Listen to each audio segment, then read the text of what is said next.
I don't think that they look at the evidence as critically as they do in high-profile cases. Now, I think Tom is right to a certain degree that it does become something of a technicality when you say, beyond a reasonable doubt versus preponderance of the evidence, etc.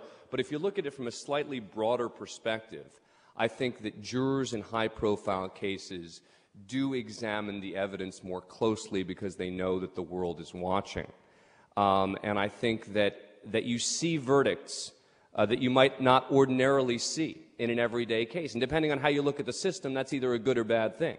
If you want to see, if you think that 10 guilty people should go free in order to protect one innocent person, then that's exactly what you're seeing in high-profile cases.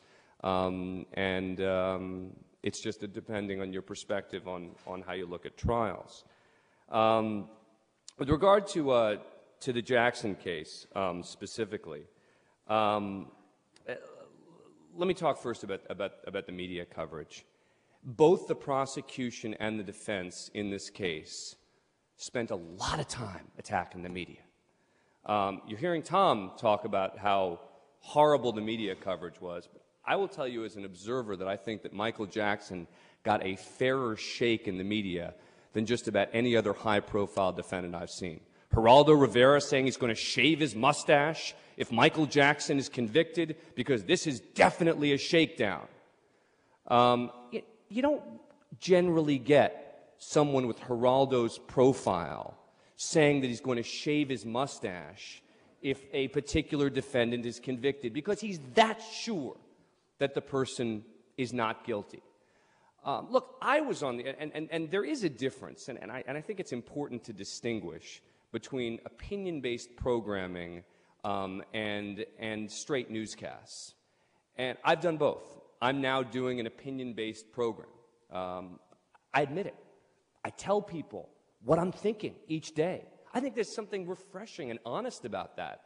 Tom refers to people who do that as sort of non-professional. I would say it's actually the most professional thing you can do, which is to come forward and say, look, here's what I'm thinking.